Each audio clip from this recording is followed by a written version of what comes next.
If you're on a GLP-1 this summer, I made this for you. When the temperature rises, you still have to stay hydrated, you still got to move your body, and you have to stay properly fueled. So I'm sharing my favorite summer survival tips that are helping me to feel good, stay safe, and keep making progress, even in the heat that's already hit here in North Carolina. Plus, my latest weigh-in results with better than usual news and how my medication switch is going. Let's get into GLP-1 summer survival tips and a dose of good news about my journey.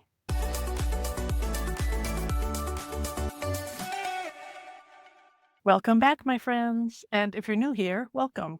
I am Bobby. I'm a therapist and an artist, and I am sharing my GLP-1 weight loss journey. And as I'm making this, it is early June, and it is already really oppressively humid and hot outside. I live in North Carolina. So I've shifted some things, and I wanted to share it with you in case you also live in a hot climate. And the first thing I want to talk about, I'll give you a hint. That's right, it's hydration. I bet you saw that coming. Being on a GLP-1 medication can reduce not just hunger cues, but also thirst cues, especially when you're on a GLP-1. You really just might not feel thirsty and might not even feel like putting anything else in your stomach. Like if it feels full, it empties slower. And so you might feel waterlogged or stuffed, even when you might need more fluids. Here are some ways to make sure that you're staying hydrated, which is so important for not just weight loss, but for your health and your safety. My number one top tip is to get yourself an insulated container for your water. Insulated meaning there's two walls so that when I fill this up with cold water, it stays cold. I can leave it in the hot car, go in somewhere and come back, and it's still cold. I bought this one. It was a 2-pack at Costco. And this one I take when I go out of town because, it's leak proof. And then this one I use day to day. I put some fun stickers on it. Yeah. When, I'm at home or when I'm just like around town, I use the one with the straw because it's easier to drink out of. Having said that, hydration is so important that I'm going to take a water bottle that will fit in my carry-on that is not insulated on a trip coming up soon, because my carry-on has a water bottle pocket that doesn't hold these fat bottles. See the difference? But I want water with me. And if I'm on an airplane or in my Airbnb or wherever I'm going, it's not insulated, but it's still important to drink water. This one actually has one of my designs on it. Sometimes I wet my plants. Got a little pee-pee joke there. I also have a lot of house plants, so it fits for me. So this is what I'll be taking with me on my carry-on. I had been traveling with this one, and it was just too thick. I was having trouble fitting it places. So even though it holds less water and it's not insulated, I'm switching to the skinny bottle. So you got your water bottle nailed down. How do you still make sure that you're getting enough water? One thing is to make it a general rule that when you wake up every morning, you drink 8 ounces of water. Incorporate that into your routine. Try habit stacking. So if there's something you do every morning, like make coffee or brush your teeth, stack drinking a glass of water right away. And that way you've already got 8 ounces down. The goal for water is half of your weight in ounces per day. So I weigh almost 200 pounds. And so I shoot for about 100 ounces of water a day.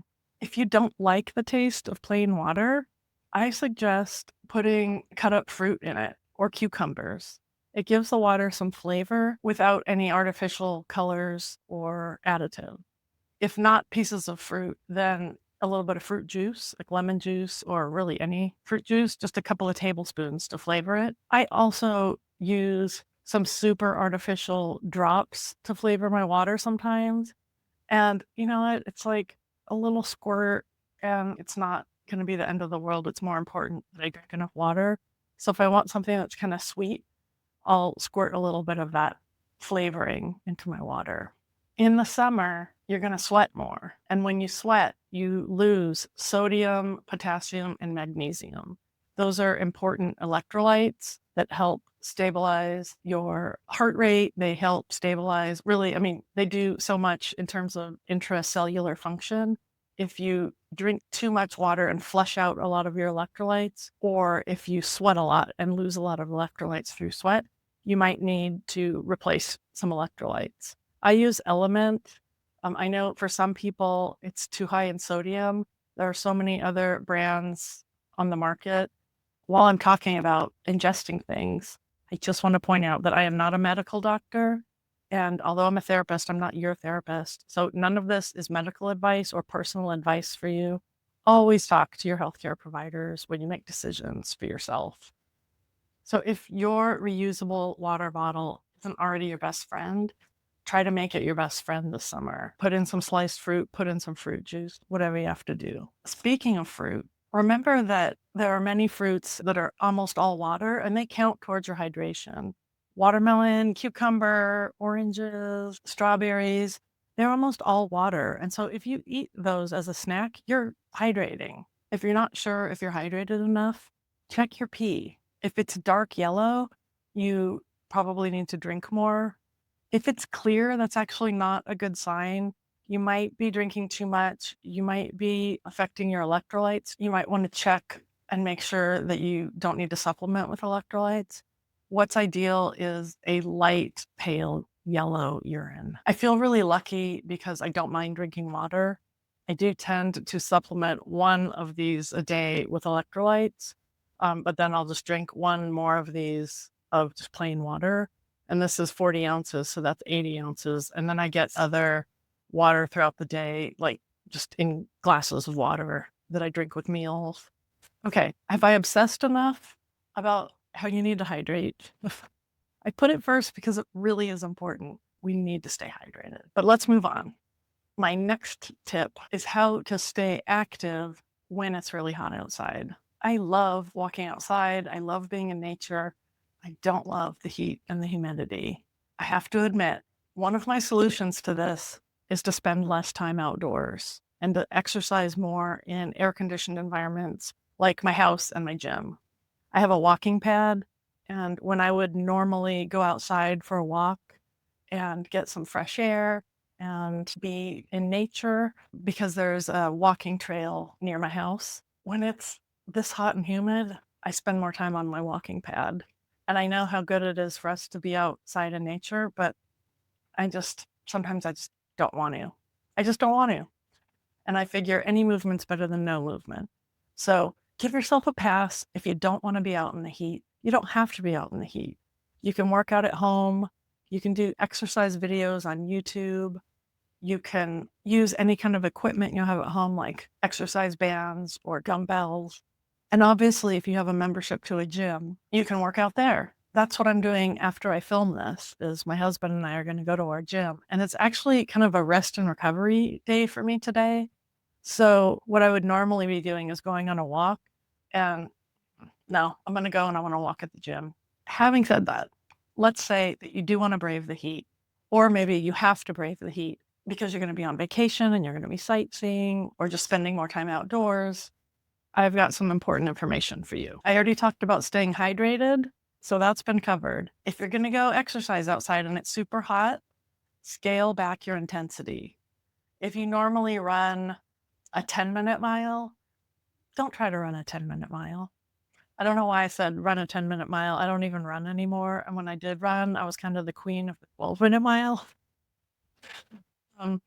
But I don't know, imaginary viewer who I love out there, I've imbued you with the ability to run a 10-minute mile. If you walk a 20-minute mile on your outdoor walk and it's super hot, don't worry. Don't worry if it takes 25 or 30 minutes to walk that mile. It's okay. It takes a lot more out of us when it's really hot out.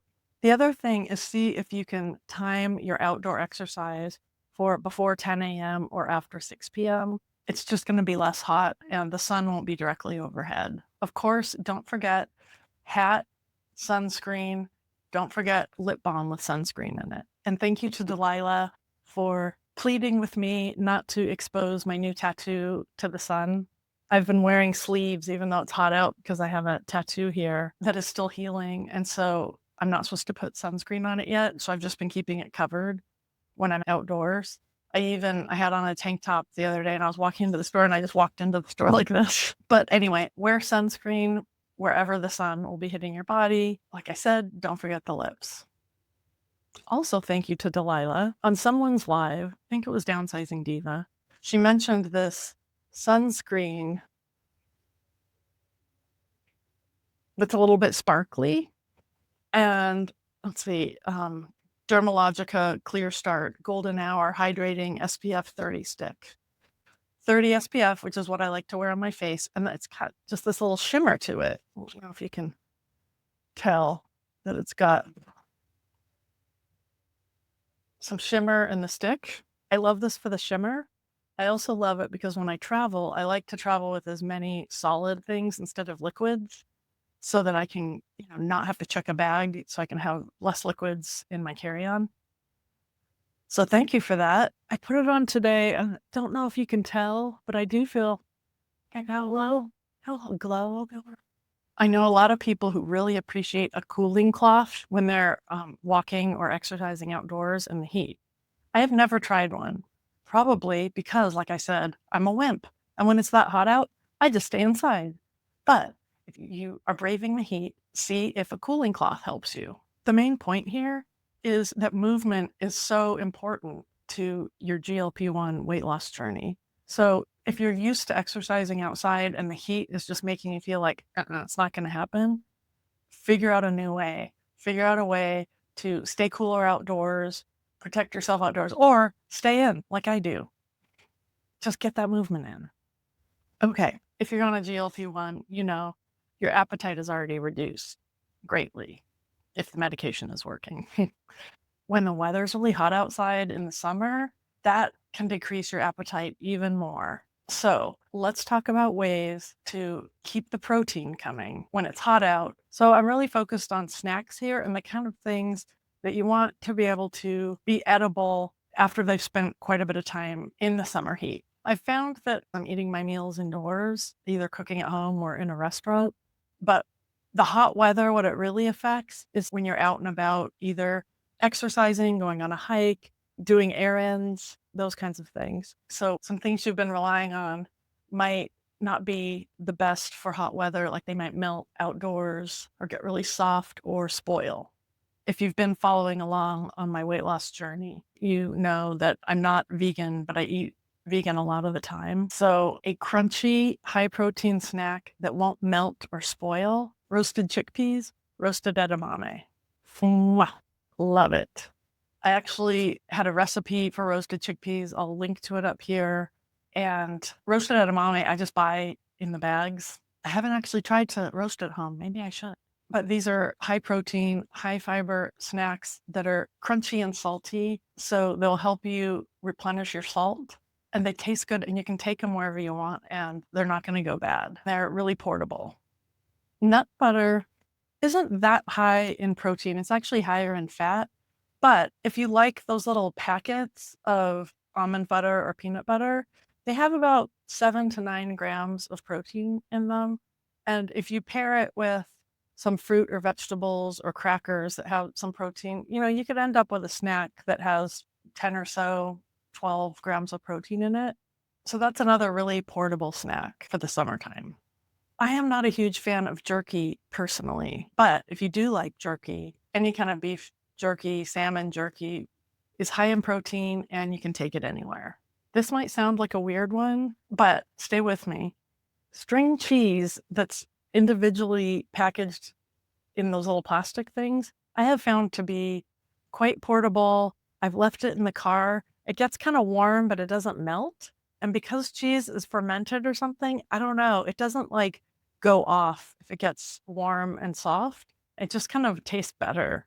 So I have packed a couple of sticks of string cheese with, a piece of fruit or some raw veggies as a snack. And I can leave it in my car or in my backpack if I'm on a hike. And, it can be exposed to the hot summer weather. But if that sounds too weird to you to have cheese, which is a perishable food, if you don't want to go there, I get it. I find that it just kind of gets, I don't know, I like the texture better when it's warmed up a little bit. Also, that reminds me that in the summertime, I keep an insulated lunch bag in my car. And that way, if I'm grabbing stuff to take with me to go somewhere, I don't pack it up all neat. I'm just like grabbing it and throwing it in my purse or whatever. But when I get in the car, I have something waiting there for me that'll help keep the food cooler. And that's where I would put like fruit and string cheese. I'm not organized enough to have one of those frozen ice pack things to keep everything chilled, but the insulation of the bag and the coolness of whatever food has been in the fridge just kind of helps us to stay cooler than it would otherwise. So yeah, keep an insulated lunch bag handy to keep your food out of the heat.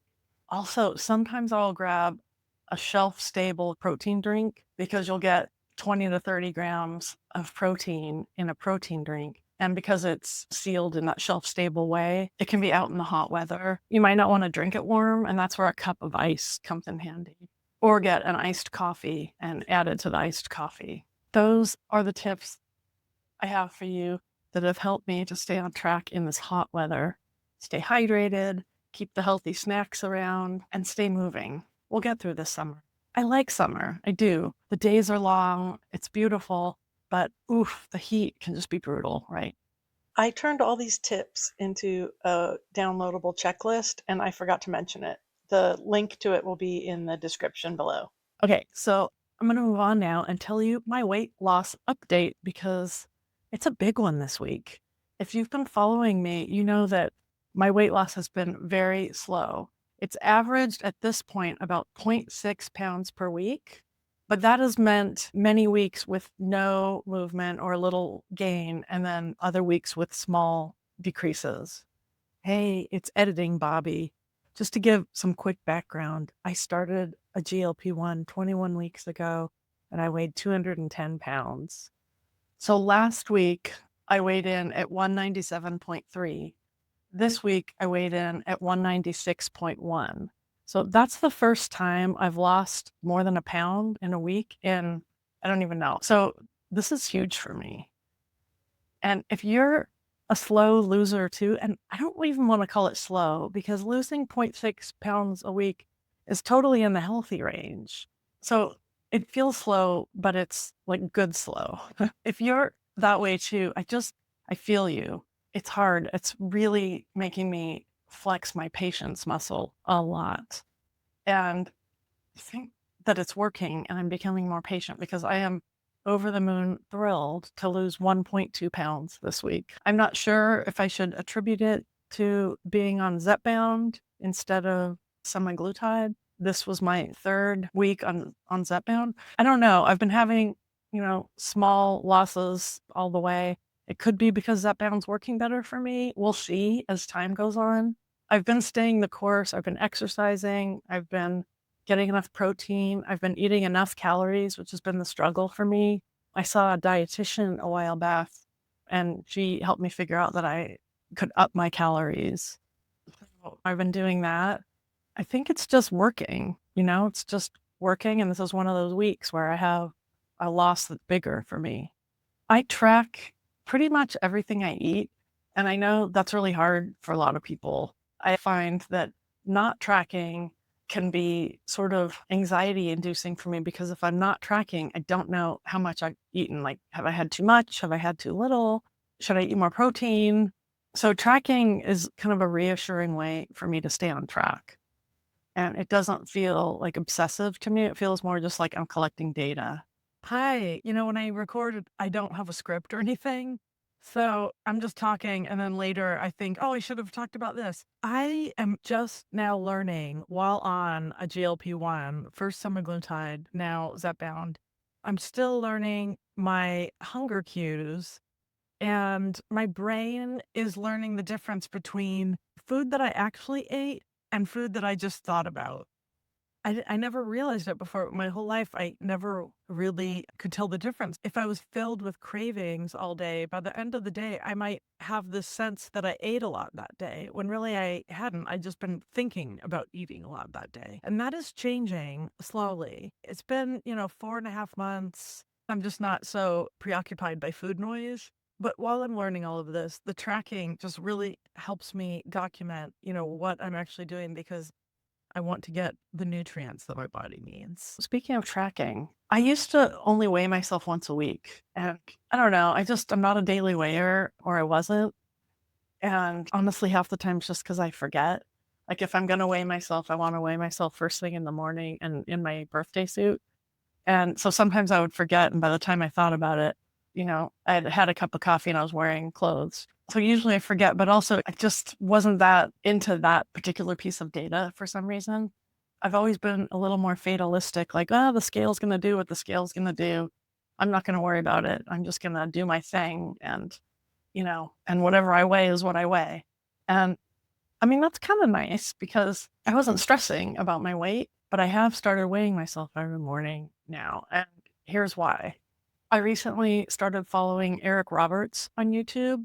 I heard about him from one of the other content creators on a GLP-1. I don't remember who mentioned his name. I believe it was in the comments of either someone's video or maybe during someone's live. I went and checked him out and I like his videos.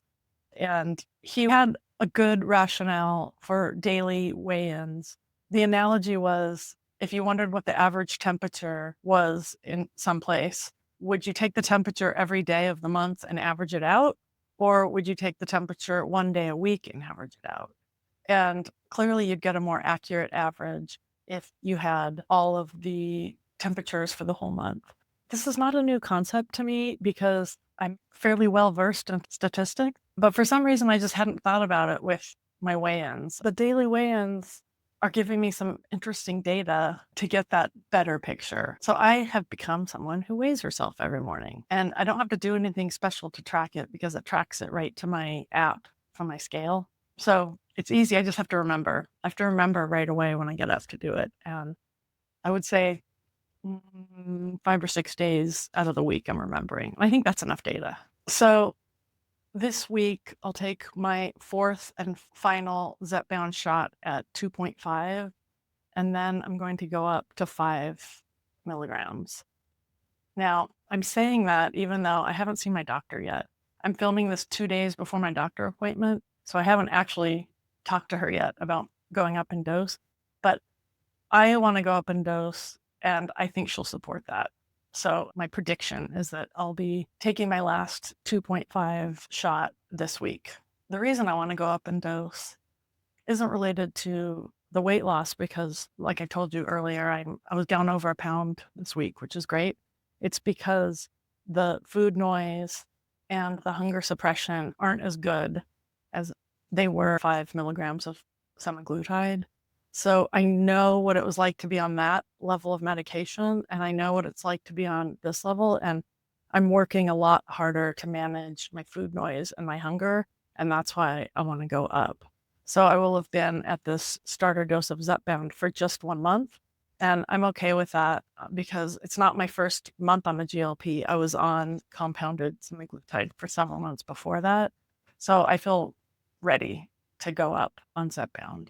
I still had a little bit of nausea this week. I only had to take Zofran one time, and it was actually after I got in the car and we were driving in some traffic, so there were some like fast starts and stops. So I do think that I'm just a little prone to nausea on the Zepbound, but it's nothing unmanageable. I took a Zofran in the car and it was fine after that. The constipation that was my constant companion on semaglutide is still virtually gone. I say virtually gone because I'm taking a little bit of medication for it to stay regular, but I'm not doing daily Miralax like I was, and I'm not eating 5 prunes a day like I was. I'm just taking Mago 7 a couple times a week, and a couple times a week I'll take some Miralax. So it's much less prominent, and that's a nice relief. So overall, I think I'm tolerating the Zepbound well. But like I said, I'm ready to go up in dose. If it feels like I'm always either just getting back from a trip or just about to go on a trip, it's kind of true. Because my job is remote, I can work from wherever. And because my husband travels so much for work, I often go with him places and work from the hotel room or the Airbnb. So I'll be doing that next week. He's got work in Atlanta, and I'll be seeing my clients from our Airbnb. And the day after that, we're going to Ireland, and I will not work. I'm in Ireland. There's a forensic psychology conference in Dublin that he's presenting at. And so since he was already going there for this conference, we're like, let's make it a vacation. That's actually how we met. I don't know if I've talked here about how I worked in forensic psychology for like 20 years. And then I got really, ready for a change. And I've just been doing therapy for the past several years. But anyway, I did a lot of forensic psychology, and that's when we met. We met like, I don't know, 13 years ago or something. And because we've both been in the forensic psychology space so long, we have lots of friends who are forensic psychologists. So this will be a vacation where we're going to travel with friends all around Ireland. So I'm really excited about that. I'm going to be bringing this gimme water bottle, and I'm going to be bringing my Dermalogica sunscreen stick. I've kind of gone down this rabbit hole of packing light and being really organized when packing. So I've been figuring out my toiletries and stuff. My video next week, I probably will have filmed it at least partly in an Airbnb, maybe partly home. I'm not sure. And then I may not have weekly videos, or they might be really short when I'm in Ireland. Okay, that is about it for today. Thank you so much for watching. If you're still watching, leave a little sunshine emoji in the comments so I know that you watched the whole thing. If you liked this video, go ahead and hit like, and please subscribe so that you know every time I release a new video. I'd love to have you part of my community. I hope you have a great week. See you next week. Bye.